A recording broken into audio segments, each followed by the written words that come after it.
Behind the thousands of AI systems performing tasks in split seconds are what are known as microchips. Companies like NVIDIA have built a trillion-dollar business around the production of these microchips. In fact, Bloomberg News calls NVIDIA's chips the workhorse of training AI models. Here in Nigeria, a company has taken up the challenge to put Africa on the map of this global microchip production, and they are doing it with talent here on the continent. Come along as we take you into the future of the microchip industry, which is being built in Africa.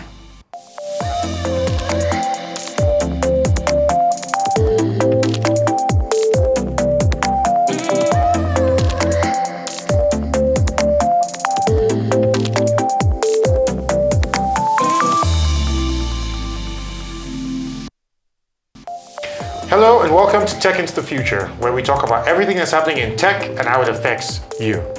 My name is Timiwa Aladikomo. I'm the CEO of Tech Cabal, a digital publication that's been covering African tech for the last decade. And I am Ngozi Maduka-Dozie. I look after Android partnerships for West Africa at Google. Alongside Tomiwa, I will be your guide into the world of technology in Nigeria, Africa, and the world.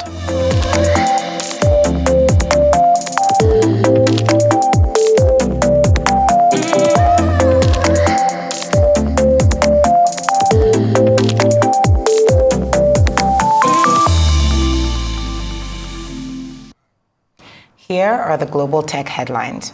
OpenAI is being sued by 8 newspapers in the United States. On Tuesday, a group of newspapers, including the New York Daily News and the Chicago Tribune, sued both Microsoft and OpenAI in a New York federal court, accusing them of misusing reporters' work to train their generative artificial intelligence systems. The lawsuit said Microsoft and OpenAI's system reproduced the newspaper's copyrighted content verbatim when prompted, while ChatGPT hallucinates articles attributed to the newspaper that harms their reputation. Coming to Africa, Nasdaq-listed Swvl swings to profitability with $3.1 million in net profit in 2023. Swvl is a mobility startup that's listed on the Nasdaq Tech Exchange. It posted its first full-year net profit in 2023. It's a strong reversal in fortune for the company, which posted a net loss of $123.6 million in 2022. Swvl is born in Dubai and operates in Egypt, Saudi Arabia, and the UAE, but Egypt is its largest market. Swvl has had a turbulent ride since listing on the Nasdaq Stock Exchange, and investors will certainly be pleased to see a tech company that operates primarily in Africa headed in the right direction. It's an important signal for other African tech companies looking to list. Indeed, very much so. Staying in Africa, Twiga Foods hires Jumia Kenya's Charles Ballard as new CEO. The move comes 4 months after the abrupt resignation of founder and CEO Peter Nyogo. Twiga is a B2B e-commerce startup founded in 2014 based out of Kenya. Many have considered Nyogo's exit to have been driven by investors. The company suffered operational problems that delayed payments to suppliers and staff, layoffs, and a legal dispute over $450,000 cloud bill, which was eventually settled out of court.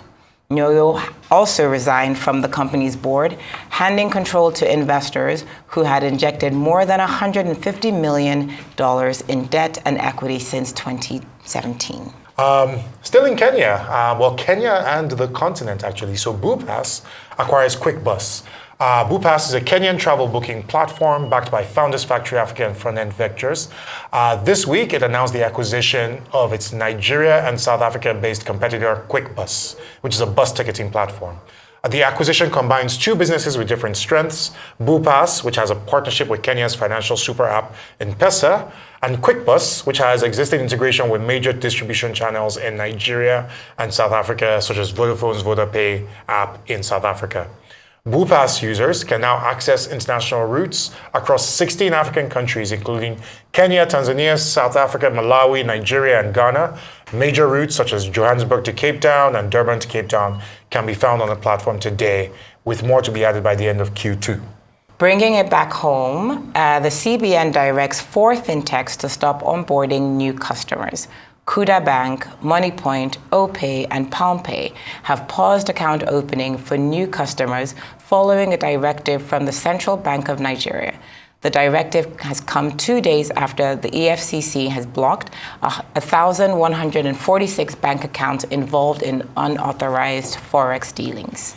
I have to say that the regulatory environment for fintechs is quite tough. It is. So if it's not the CBN, it's the SEC. If it's not, and it's FCC, there's definitely a lot of work for them to everybody. do to ensure that, as an industry, they're understood by the regulators, and that the regulators are sort of able to allow them to innovate in ways that are productive. So it's very tough, and I wonder if it's too tough, right? I think this is now the time for a lot of advocacy and a lot of co-creating of policies, right? There needs to be a lot of shaking of hands between the private and the public sector. Because what you have is an industry that's really sort of like innovating, that's pushing us forward at a number of fronts, where you have a regulator that's quite cautious. You also have established sort of competitors that are not really excited about having the fintechs eating their lunch. So, Indeed. Yeah, a lot of work for them to do, for the tech industry to do on that front. Yeah. That was the headlines. Stay tuned with us on Tech into the Future on Arise News.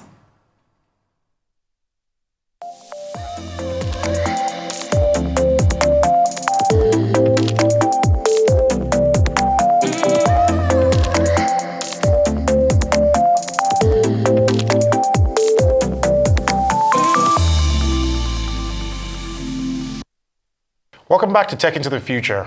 Our focus today is on the growing demand for semiconductor microchips to power AI systems and the opportunities for Nigeria and Africa to be a meaningful part of this critical tech sector of the global tech scene.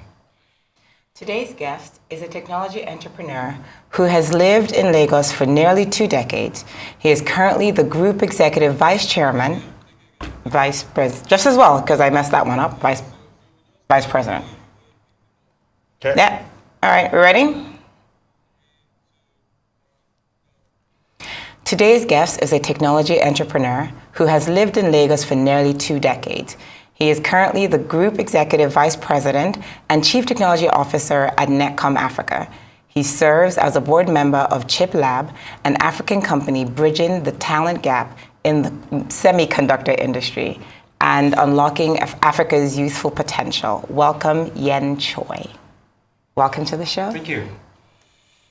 So let me ask you, tell me, what brought you to Nigeria almost 2 decades ago, and what keeps you here? Well, it's been a long time, but it just seems like yesterday. I'm still learning about how things work. But prior to coming here, I was in Hong Kong. I was running a satellite communications company, a global satellite communications company that was predominantly focusing on emerging markets, and was quite successful. So at that young age, I wanted to expand. So myself and my business partner, we wanted to set up a telecoms business in Africa, the country called Africa. Of course. Yes. So, didn't know where. So first flight was to South Africa. Okay. Beautiful country. Indeed. It wasn't what I was expecting in terms of, quote, Africa. But also it was highly regulated in terms of telecommunications. Right. So we left. And we went to Kinshasa. Okay. That was a surprise. Different from South Africa? Very different. Language is different. Yes. I did my school in Canada. I studied 12 years of French, but what I remember is very little. And so we checked out the place. It was a bit rough, middle of a war. So we left and we went to Accra. Okay. Seemed perfect. This is what I thought Africa should be. Based on the little bit of information that was out there on the internet. Right. But after looking deeper into it, the population was quite small. Yes. And we came to Nigeria, and it was like Goldilocks and the Three Bears. Too big, too small, and just right. Right. So Nigeria had that vibrant energy, the growth, the ambition of the people, and the large population size. And this is where the telecommunications business started. I love it. Fantastic. So let's talk specifically about Chip Lab, because today's conversation is really about sort of the microchip industry and like what's going on there. So what's the backstory on that? Sort of at what point did you switch from telco to chips? And how'd you get into that? Okay, well, chips is actually software. Yep. All software runs on chips, and in order to make chips, you use a software to make chips, to design it. Just like you would use a software like AutoCAD to design a building. Right. Yep. Okay, so I met my business partner in California at a supermarket. Yes. Okay. And I asked him, so what are you into? What do you do? Shopping for chips? I think he was carrying a bag of chips. I don't know. But we're talking about different chips. But I asked, what do you do? And he said, he designs chips at Intel.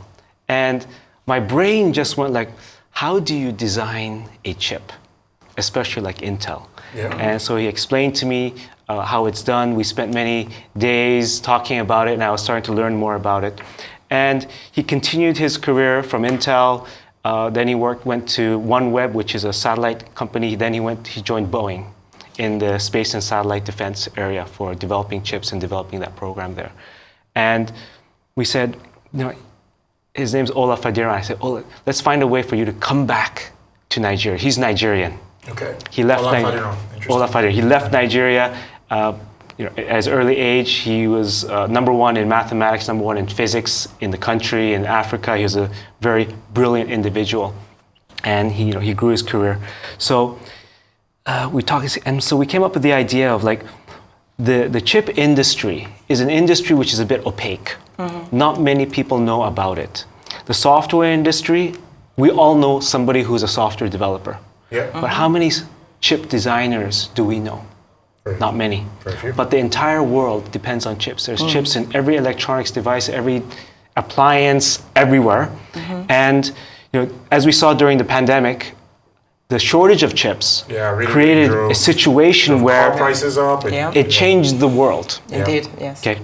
And then we had the AI revolution. Mm-hmm. So 2024 has started. We're going to look back upon this year and say 2024 is when it all started. Yeah. AI works on chips. AI needs chips. The better the chips, the faster we can do AI. Mm-hmm. Okay?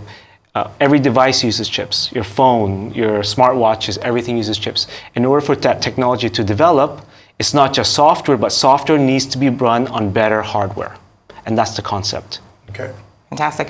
Okay, so the global microchip market is expected to reach somewhere around $157 billion by 2030, according to Precedence Research, with North America leading the way. What is the business case for setting up a microchip company in Nigeria? Okay. Building a building is similar business as building a microchip. So you have to design it like an architect, mm-hmm. and you need someone to validate it. And then you now get your plans and you give it to a construction company who's now going to construct it. Mm-hmm. So I just talked about building a building, but actually building a chip is very similar. So you design the chip, mm-hmm.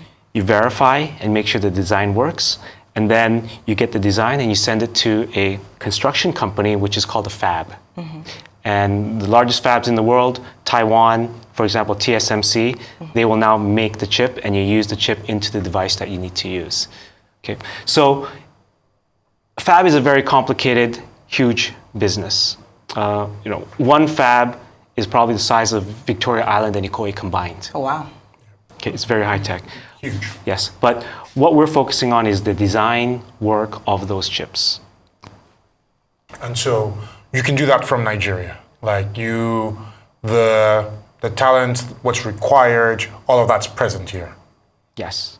Okay. So let's talk about who you're selling to. So who are the people when you design a chip, who do you then sell that to? Or So our clients are international electronics microchip companies. They would design, have a plan for a large chip or a small chip. Mm-hmm. If it's a large chip, we can now design a portion of it. Okay, if it's a small chip, we can design that entire chip. But what I think is more important is why are we doing this? So, I've lived in Nigeria 20 years, and I've seen the country grow, mm-hmm. Have a few challenges, but always comes out ahead. And there's been a drive recently with what they call internally generated revenue. Mm-hmm. Mm-hmm. Okay, it's good. It's a good concept, but basically it's Nigeria the government getting more revenue from the people who are, at the current time, struggling a bit. Yes. Okay. So the other option is, how can we get foreign money into the country? Mm-hmm. We have to sell products. We have to sell goods. We have to sell resources. Oil is a good thing to sell. Indeed. Solid minerals is another good thing to sell. But that industry is held. It's not easily accessible to just anybody. Indeed. Right now. Yeah. So most people that I've known, and especially a lot of my employees, have actually taken that into their own hands by exporting themselves. Of course, yeah. Yeah. Yes, and we call that Japa. Japa, yes. So they're exporting themselves. So Right. in fact, the country's capability is decreasing, Shrinking. and it's not sustainable. So the third option is, can we export as a country knowledge? So if we export knowledge, the individual stays within the country. Yep. It's like a chicken that consistently lays eggs. Don't export the chicken, export the eggs. And that's what we're doing is we are training bright individuals to learn the skills, to design and develop microchips so that knowledge can be exported. And our customers are going to be predominantly foreign companies. Excellent. Do you already have those customers? Like,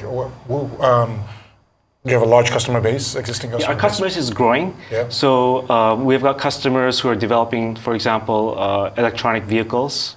We have customers who are developing IoT devices, small devices. We work with many partnerships. So the semiconductor industry is not one that we're just in alone. It's all about partnerships. So we've got partnerships with development software companies, partnerships with chip development environments, partnerships with educational institutions, partnerships with universities. We've partnered with University of Ife, OAU Ife, Unilag, and we're gathering the brightest students there to now upskill them in an accelerated program to get those skills to be able to enter the workforce. So remind me, in the process, in the value chain, you talked about design, validating, and then fab. Yes. Do you do all three here in Nigeria? We'll do the first two. The first two. The first two. Design and validate. Yes. Design and the fab validate. it's a very sophisticated equipment. So zooming out a little bit, how are you navigating the regulatory and infrastructural challenges of building a business like this in Nigeria? Well, Nigeria is a very easy place Is it? to start a business. Okay, tell Yes. us, please. I'm very interested in this. You have to apply for the right documents, your corporate CAC documents, make sure you're filed with the taxes, you do all that stuff, and you can start a business. Yes. And get the appropriate regulatory approvals that are needed for the industry that you're in. The second is the facility. There's a lot of workspaces in the country, co-working spaces. There's a lot of offices you can rent. A new business, I don't recommend someone to buy a generator and do Fair all enough. of that yet. But Operating costs, if you're starting out with 10, 20, 50 people, there's many co-working spaces that you can take up a dedicated space and focus on your actual deliverable of your business instead of the infrastructure challenges that exist within the country. Interesting. Fantastic. Just talking, let's shift gears a little bit. So there's kind of a big BPO elements to this, business process outsourcing elements to this. How do you think about just African countries competing globally in this BPO space? I think African countries are the best position to compete in the global space. Primary reason, one of the first is language. Right? English being a predominantly spoken language in the majority of the world is the language of communication.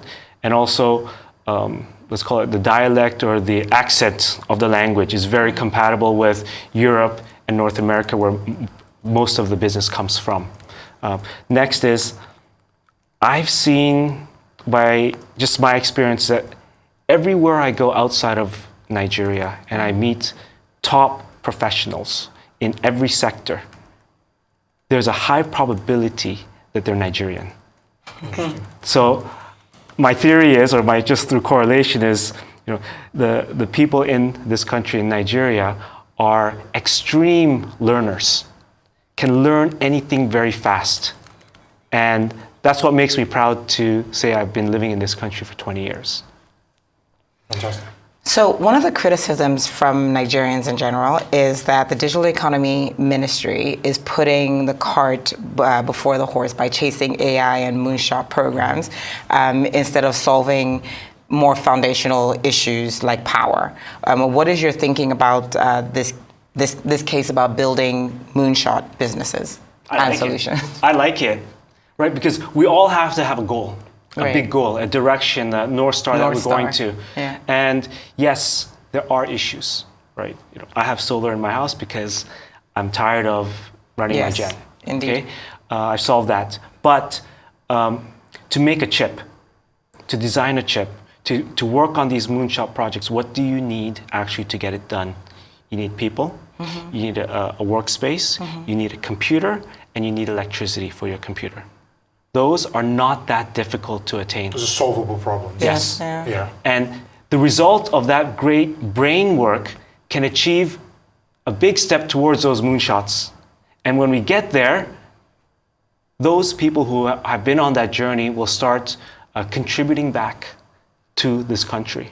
Yep. And I'm not saying through obligation of any sort. People change jobs. Yes. Our associates, after a few years, may resign.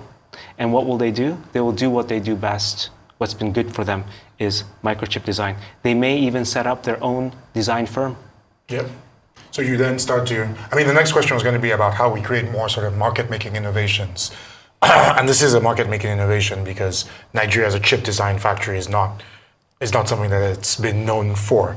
So I guess the broader question is, how do we get more people chasing moonshots? How do we get more people sort of building really innovative businesses in this market? Well, the global trend right now is there's a huge excitement on microchips, right? And the US has launched the CHIPS Act.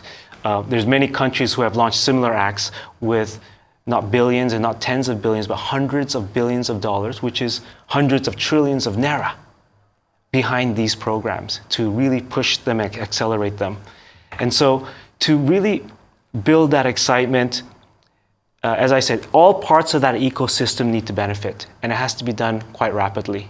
So the jobs coming in, the associates getting better income, better life, and now, in Nigeria, if you start having a better life, you buy a nice car, your friends are going to ask you, hey, what do you do? I'm a chip designer, okay? Yeah. So initially, our chip designers are very educated people, Right. the top of the top. And that's not a fair representation of the entire populace of the country. Yeah. So we are also doing what's called vocationalizing the chip industry. Gotcha. I like that. So, for example, somebody who's working at Tesla in making one of the most modern cars may not understand all the intricacies of renewable energy and those high-tech areas. Right. They vocationalized parts of it. So for us working on a chip, we're going to get a high school graduate, put them through a program Right. so they can now enter the industry and work on areas that are not as requiring a higher level of education. That's our goal. Fantastic. So I'm trying to get a good sense of what's possible here. So if you can share some numbers with us, what is the projected number of microchips you expect to produce by the end of this year, for example, and how has that grown over the past years? How many microchips have been produced? No. So Chip Lab. Yeah, like Yes, chip so lab, yes. some volumes or some sense of like how big you Like intend how to be. big yes. So we don't produce the chips. You We design. design the plans for the chips. It's for our clients to now say, please make Send it to TSMC and say please make make it that. or Correct, whatever it Correct. is. Okay. Yes. Yeah. So we, in terms of another metric, is how many projects, Okay. Fair enough. how many Okay. chips, different chips can we design? I think in this year we should be working on at least 10 to 15 projects. Okay. Next year we want to be on 100 to 200 projects. Okay. Each project requires a team which consists of engineers or associates that we've trained, plus senior experienced project leaders. Okay. Okay, so there's this kind of learning through experience as well from someone who's been in that industry. I guess any final words on the market and again the places where we should be pushing for innovation. So chips is a clear place. There's a lot of work happening in there. Beyond that, what other areas would you say, especially in an AI-driven world, we should be focusing on? See innovation focused Yes. on. Yeah.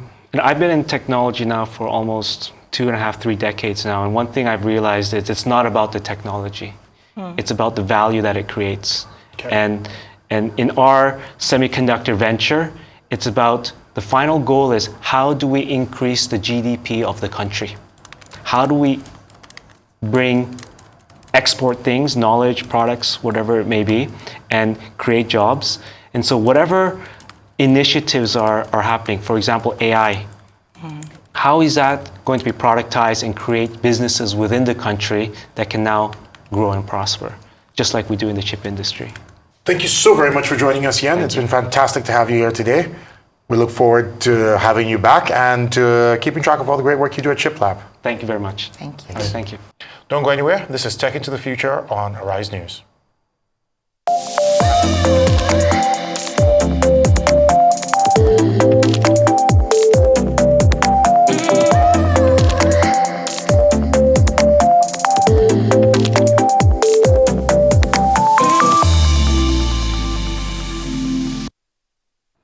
Thank you for staying with us at Tech into the Future on Arise News, where we just had quite the interview with Mr. Yen Choi.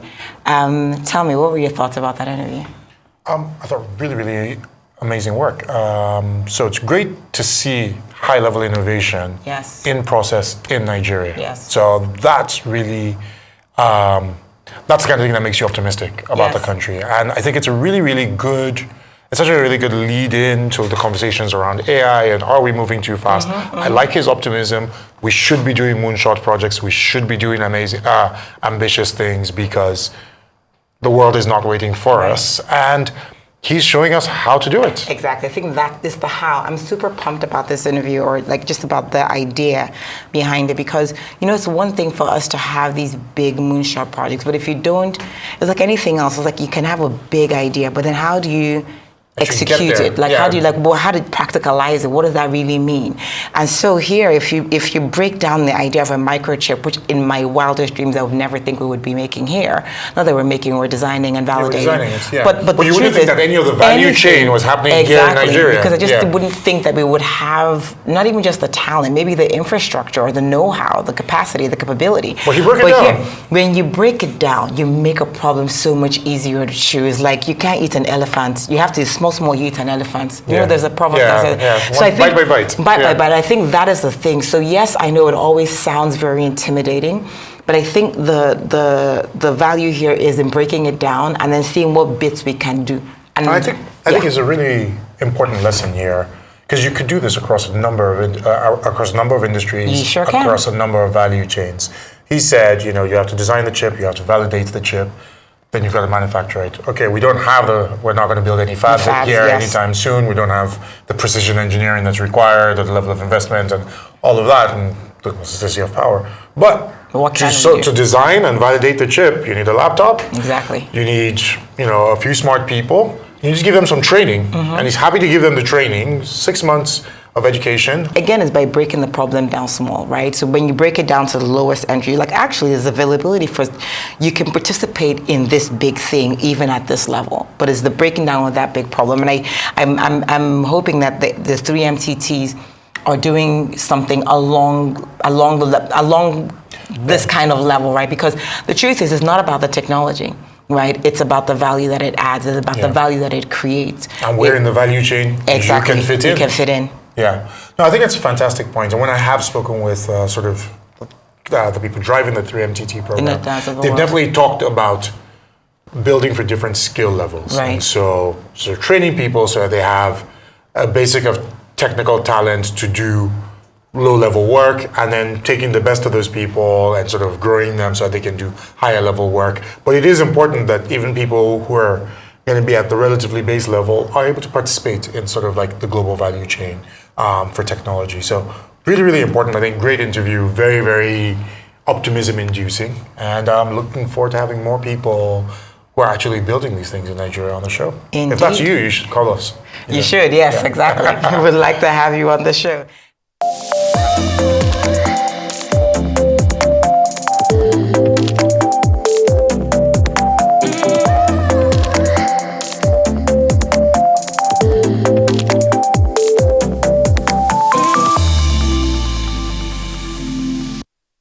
Thank you so much for joining us today on Tech into the Future. I am Ngozi Maduka-Dozie.